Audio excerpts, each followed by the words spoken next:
హరి ఓం. శ్రీ గురుభ్యో నమః. శ్రీ రమణ సద్గురు దేవాయ నమః. మనం ఈ మధ్య శ్రీ రమణ భాషను చెప్పుకుంటున్నాం కదా. దానిలో 1935 జూలై 4 భగవద్గీత గురించి కొన్ని భగవాన్ చెప్పారు. దాన్ని శ్రీ రంగనాథన్ గారు ఐసిఎస్ ఆయన భగవాన్ అడిగారు అనమాట. భగవాన్, శ్రీమద్ భగవద్గీతలో స్వధర్మము ఇతర ధర్మములన్నింటికన్నా శ్రేయస్కరము అన్నారు. స్వధర్మమే ఇతర ధర్మాలన్నిటికంటే కూడా శ్రేయస్కరము అన్నారు. పరధర్మం భయావహము అని కూడా అన్నారు. స్వధర్మానికి ఆ శ్రేష్టత ఎందుకు కలిగింది అని అడిగారు. స్వధర్మానికి అంత శ్రేష్టత ఎందుకు కలిగింది అని అడిగారు శ్రీ రంగనాథ్ గారు. భగవాన్ అన్నారు, ధర్మం అంటే సామాన్యంగా వర్ణాశ్రమ ధర్మము అని అనుకుంటాం. మన వర్ణాశ్రమ ధర్మాల గురించి చెప్పుకుంటాము. బ్రాహ్మణ, క్షత్రియ, వైశ్య, శూద్రులు. అలాగే బ్రహ్మచర్యము, గృహస్థాశ్రము, వానప్రస్థాశ్రము, సన్యాసాశ్రమము, ఇట్లా ఆ ధర్మాలు కదా చెప్పుకుంటాము. సామాన్యంగా వర్ణాశ్రమ ధర్మాలే సూచితంగా ఉంటాయి. భౌతిక ఆవరణ కూడా గణించవలసి ఉంది. భౌతిక ఆవరణ బట్టి ఆ ధర్మాలు సూచింపబడి ఉంటాయి. అప్పుడు ఆ పుంచికుడు అంటున్నాడు, వర్ణాశ్రమ ధర్మమే ఉద్దేశిస్తే అది ఒక్క భారతదేశానికే వర్తిస్తుంది, కానీ గీత సర్వదేశాలకి వర్తిస్తుంది కదా భగవాన్. వర్ణాశ్రమ ధర్మాలను మన భారతదేశంలోనే ఉన్నాయి, అంటే ఏ దేశంలోనూ అటువంటివి లేవు కదా. ఈయనేమో వర్ణాశ్రమ ధర్మాలు చెప్పారు. ఇక భగవద్గీత సర్వదేశాలకి వర్తించే గ్రంథం కదా స్వామి. మరి అక్కడ ఈ వర్ణాశ్రమ ధర్మాలు లేవు కదా, ఎలా వర్తిస్తుంది అని అడిగారు ఆయన శ్రీ రంగనాథ్ గారు. ఇప్పుడు భగవాన్ అన్నారు, ప్రతి దేశంలోనూ ఏదో ఒక రూపాన వర్ణాశ్రమాలు ఉన్నాయి. ఇంతకీ ఆ శ్లోక సారం ఏమిటంటే, ఎవరైనా సరే ఒక్కటే అయిన ఆత్మ అవలంబనంగా గ్రహించి దాని నుంచి చలించకూడదు అని దాని అర్థం. స్వధర్మం అంటే ఒకే ఒక్కటైన ఆత్మ, పరమాత్మ, సద్వస్తువు. దాని అందే కదా సమస్త నామరూపాలు, దేశ కాలాలు అన్ని దాని అందే ఉన్నాయి. అవును.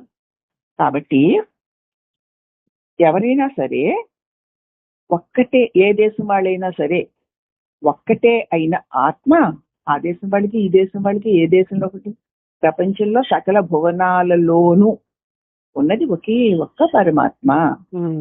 ఆ ఆత్మను అవలంబనగా తీసుకోవాలి, గ్రహించి దాని నుంచి చెలించకుండా ఉండడమే స్వధర్మము.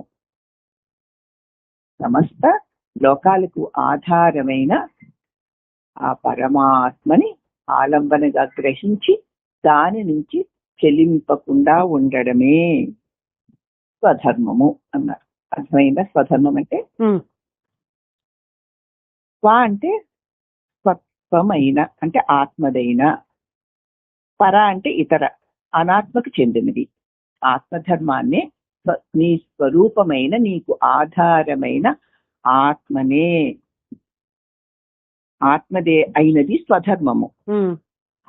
పరధర్మము అంటే ఆత్మకి అన్యముగా వేరుగా ఏదో ఏదో ఉన్నట్టు తోచేది పరధర్మం. దాన్ని బట్టి పరధర్మం అన్నారు. ఇక ఆత్మధర్మం అంటే ఆత్మస్థితే. ఆత్మ ఉంది ఆత్మ. అది ఉండడం వల్లే అన్ని ఉన్నట్టు తోస్తున్నాయి. కరెంటు ఉండడం వల్లనే అన్ని పరికరాలు పనిచేస్తున్నట్లు, పరికరాలు పనిచేయడం తెలుస్తుందే తప్ప కరెంటు మనం గుర్తించలేనట్లు. కరెంటు ఉందని గుర్తించాలి అంటే పరికరాలే మనకు ఆలంబన. వాళ్ళ యొక్క పనులను చూసి కరెంటు ఉందని గుర్తిస్తాం. కానీ కరెంటు గుర్తించాలి అంటే పరికరం ఉండాలి. పరికరం లేకుండా కరెంటు గుర్తించలేదు. అలాగే సమస్త జీవరాశులు, ఈ సృష్టి అంతా ఉంటుంది అంటే ఏది ఉండడం వల్ల అని పరిశీలిస్తే అది నిన్ను ఉంచుతున్న నీ స్వరూపమైన పరమాత్మ. ఫ్యాన్ అని, లైట్ అని, ఫ్రిడ్జ్ అని, టీవీ అని, ఏసీ అని, ఇలా వేరు వేరు పరికరాలు వేరుగానే ఉన్నా ఒకే కరెంట్ అన్నిటి చేత పని చేయిస్తున్నట్లు చీమ మొదలు సమస్త నామ రూపాలతో ఉన్న జగత్తునన్ని అవి వేరువేరుగా ఉన్నా వాటన్నిటి యందు ఒకే ఒక అతీత శక్తి ఉండడం వల్ల అది ఆ పనులు చేయగలుగుతున్నాయి. ఆ అతీత శక్తే నీ స్వరూపం. అది చీమలోనూ ఉంది, దోమలోనూ ఉంది, పెద్ద సింహంలోనూ ఉంది, ఇందులోనూ ఉంది. అలాగే చిన్న 0 వాల్ట్ బల్బులోనూ ఉంది, పెద్ద మెర్క్యూరీ లైట్ లోనూ ఉంది. అన్నిట్లోనూ సమంగానే ఉందా? ఉంది. వాటి వాటి వోల్టేజీలను బట్టి దాని వెలుగులు ఉంటాయి. అది చీమలో చీమంతా, దోమలో దోమంతా, ఏనుగులో ఏనుగంతా. అంతటా అన్నిట అందరిలో ఉన్నటువంటి, అందరినీ ఉంచుతున్నటువంటి ఆ పరమాత్మ స్వాత్మ నీవేగా, నీ ఎందుందిగా అది ఉంది. ఆ స్వాత్మను ఆలంబనగా గ్రహించి ఉండడమే స్వధర్మము. అర్థమైందా? ఇది అర్థం అవ్వాలి మరి. ఆత్మధర్మం అంటే ఆత్మస్థితి అన్నమాట. అదే. ఏ కలత, ఏ భయము ఉంటాయా అక్కడ? ఉండవు. తనకి రెండో వాడు ఉంటేనే కదా. ఆ రెండవది లేనే లేదు అక్కడ. ఒకే ఒక్క ఆత్మ అంతటా అన్నిట నిండి వెలుగుతున్నటువంటి ఆ దివ్య, ఆ సత్స్థితి. అక్కడ రెండోది లేదు. కాబట్టి భయము లేదు. ఇప్పుడున్న స్థితిలో మనందరూ ఇప్పుడున్నాం కదా, లో వ్యక్తి అనాత్మ ధర్మాన్ని తాను కాని దాని ధర్మాన్ని, ఆత్మధర్మాన్ని, ఆత్మధర్మము అన్న భ్రమతో బాధపడుతున్నాడు. అనాత్మ ధర్మాన్ని ఆత్మధర్మం అనే భ్రమతో అనుభవించాడు. అంటే అనాత్మ అంటే నేను కానిది నేను అని అనుకోవడం. అది ఈ వ్యక్తి భావన ఏం చేసినట్టు నేను కానిది నేను అనిపించడం వల్ల అనాత్మ, నేను కాని దాని లక్షణాలు నావి అని భ్రాంతిలో బాధపడతాం. ఇప్పుడు మనందరికీ అదే కదూ. ఏది లేకపోతే ఇది లేదో, ఇది ఉండడం వల్ల కలుగుతున్నటువంటి ఈ బాధలన్నీ తొలగాలి అనుకుంటున్నాడు. కానీ వీటికి దేనివల్ల ఇది ఉంటుంది అని తెలుసుకున్నాడో వాడికి బాధలన్నీ తొలగిపోతాయి. అది సదా ఉండేది, అది నీ స్వరూపము, నీ స్వభావము అయి ఉంది. పరధర్మం అంటే నువ్వు కాని దేహము నేను అనుకున్న దాని యొక్క ధర్మాలు నీకు ఆపాదించుకుంటున్నావు. జన్మ మృత్యువులు కదా, సుఖ దుఃఖాలు. జన్మ మృత్యువులు శరీర ధర్మాలు, సుఖ దుఃఖాలు మనోధర్మం. సుఖ దుఃఖాలు, రాగద్వేషాలు, భయాలు, ఇవన్నీ మనోధర్మాలు. అవి వాటి ధర్మాలు. వాటి ధర్మాలు నీవిగా నువ్వు భ్రమిస్తున్నావు. కాబట్టి ఆ భ్రమ వల్ల నీకు లేనటువంటి భయభ్రాంతులు నీకు కలిగి నువ్వు బాధపడుతున్నావు. దాని నుంచి విడుదల పొందాలంటావు. దాని నుంచి విడుదల పొందాలి అంటూ దానిని ఉంచుకోవాలని చూస్తున్నావు. ఇదేమిటా అని ప్రశ్నిస్తే ఇది నా స్వరూపం కాదు. నా నిజమైనటువంటి ఆధారం ఏది అని గంట పరిశీలించి చూస్తే ఆత్మయే స్వధర్మము అని నీకు తెలుస్తుంది. ఆ ఆత్మధర్మం ఏమిటి? సచ్చిత్ ఆనందము, సదా ఉండడం, ప్రకాశిస్తూ ఉండడం. రెండోది లేదు కాబట్టి దుఃఖం లేకుండా ఉండడం. అది అప్పుడు ఇప్పుడు ఎప్పుడు అక్కడ ఇక్కడ ఎక్కడైనా అంతటా అన్నిటా నిండి నిబిడీకృతమైన ఆనందం. అదే ఆత్మధర్మం. అందుచేత ఆత్మను కనుక తెలుసుకుంటే, ఇంత తెలిసిన తర్వాత ఆత్మలోనే ఉండిపోతే భయం అంతమైపోతుంది. సందేహాలిక మొలకెత్తవు. ఏది లేకపోతే ఇది అని తెలియబడే నానాత్వం ఏది లేదో, ఈ నానాత్వమేమీ లేకపోయినా ఉన్నదేదో అదే నా స్వరూపము. దానిని మరచి దీనిని తలచి భ్రమిస్తున్నావు. అవునా? ఎప్పుడైతే నీ స్వరూపాన్ని నువ్వు మళ్ళీ మొదలకి తెచ్చుకున్నావో, దాని స్మరణకు తెచ్చుకోవడానికి దీన్ని వదిలితే అదే ఉంటుంది. ఇక మళ్ళీ నీకు సందేహాలు మొలకెత్తవు. అది వర్ణాశ్రమ ధర్మం అనే గ్రహించినా దాని తాత్పర్యం అదే. తెలిసింది కదా, వర్ణాశ్రమ ధర్మాలు ఏవేవో తెలిసే కదూ. వర్ణాశ్రమ ధర్మాలుగా చూస్తున్నా కూడా దాని తాత్పర్యము అదే. కాబట్టి నిస్వార్థమైన కర్మమే ఫలిస్తుంది. అంటే కర్తను తాను కానని దాన్ని ఇప్పుడు చెప్తే బాగానే ఉంది వింటే, మరి నువ్వు అమలు చేయాలంటే ఏం చేయాలి? నేను అంటున్నావు కదా. నేను కాదు, నాది కాదు, నేను కర్తను కానని ఆ సర్వశక్తి చేతిలో ఉపకరణాన్ని మాత్రమేనని వీడు ఎరగాలి. ఏది దేహం అనుకుంటున్నాడో వాడు తెలుసుకోవాలి ముందు, నేను కర్తని కాను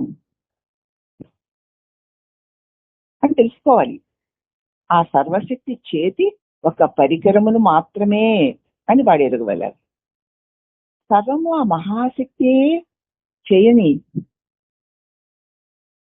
సర్వము ఆ మహాశక్తినే చెయ్యని, ఆ మహాశక్తి చేస్తోంది, దానినే చెయ్యని. నేను మాత్రం అది చెప్పినట్టు చేయడమే అంతే. ఆ శక్తి నడిపిస్తోంది అంతే. మనం ఆ శక్తి నడిపిస్తుంటూ నేనంటూ దానికి అడ్డుపడి మేలును తగిలించుకొని నేను కానివన్నీ నావిగా నువ్వు భ్రమిస్తున్నావు. ఈ సత్యం తెలిసిన తర్వాత ఒక మహాశక్తి ఆధీనంలో ఈ సమస్త క్రియాకలాపాలు జరుగుతున్నాయి అని తెలుసుకుని అది కదిలించినట్లు, మెదిలించినట్లు, ఆడించినట్లు నేను ఆడడమే తప్ప నాకంటూ స్వయం ప్రతిపత్తి లేదు అని తెలుసుకో. అంతేకాకుండా ఈ కర్మలేవి నావి కావు. పొద్దునలే సాయంత్రం వరకు ఎన్ని చేసేసానో, ఆనాడు వాళ్ళకి అలా చేశారు, ఈనాడు వీళ్ళకి ఇలా చేస్తా, అంతంత దానాలు ఇంత ధర్మాలు చేస్తా, రేపేదో చేస్తా అనుకుంటున్నావు కదూ. కానీ సత్య జ్ఞానం తెలిసిన తర్వాత ఒక మహాశక్తి ఆధీనంలో ఏది ఈ దేహ ఇంద్రియ మనోబుద్ధులతో ఏ క్రియ జరిగినా ఆ మహాశక్తి ఆధీనంలోనే జరుగుతోంది. ఆ శక్తి చేతిలో పరికరాన్ని మాత్రమే నేను, ఈ కర్మలేవి నావి కావు. కనుక ఆ కర్మ ఫలము నాది కాదు కదా. కాదు. నాది అని చేస్తా నాకు వస్తుంది. నీకు సత్యం తెలిసింది, నాది కాదు, నేను కాదు అని చేస్తే ఇవేవి నావి కాజాలు. కర్మ ఫలములు నావి కాజాలు.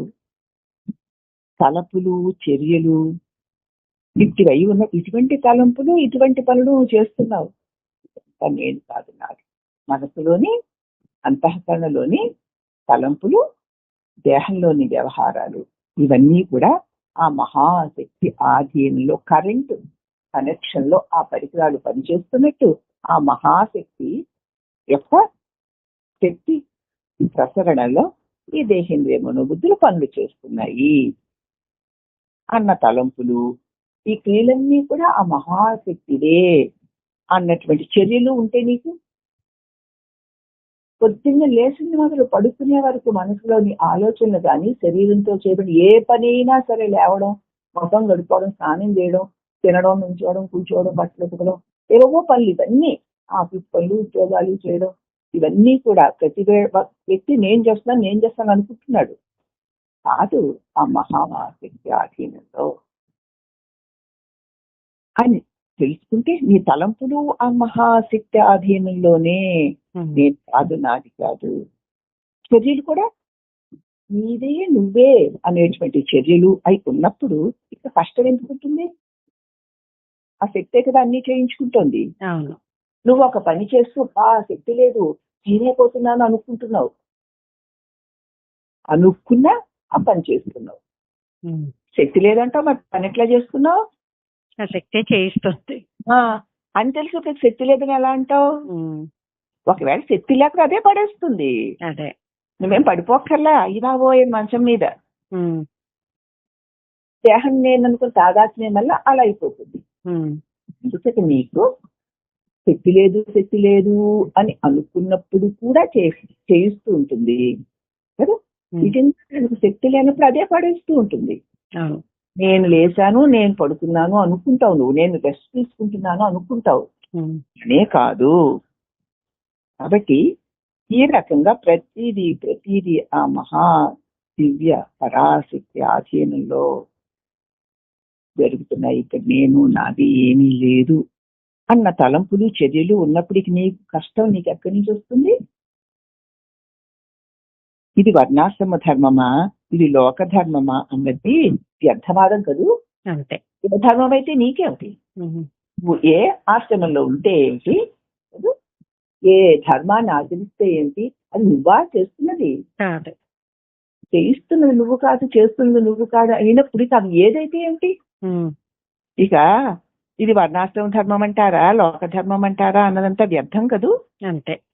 ఇంతకీ సారం ఏమిటి అంటే, స్వ అంటే ఆత్మ యొక్క, పర అంటే అనాత్మ యొక్క, అంతే. అయితే ఈ విషయంలో సందేహాలు రావడం సహజమే. కానీ ఆధునికుడు వేర్వేరు వృత్తులతో ఎలాగో జీవనం గడుపుకోవాలి కదా. కానీ బ్రతుక్కి శాస్త్రవాక్యానికి సంప్రదాయ అర్థాలకి సమన్వయం సులువు అవ్వదు. ఇంత చెప్పినట్టు తేలిక కాదు. నిరంతరము సత్సంగము అంటే సత్సంగంలో శ్రద్ధగా తను ఎదుర్కొన్న ప్రతి సమస్యకి నేను కష్టమేనా అనేటువంటి భావంతో గనక మనం చూస్తే అలాంటి వాళ్ళకి తేలికగా అర్థమవుతాయి తప్ప ఏదో ఇలా వచ్చి అలా విని అవును అనుకున్న వాళ్ళకి అది సాధ్యం కాదు అంటున్నారమ్మా.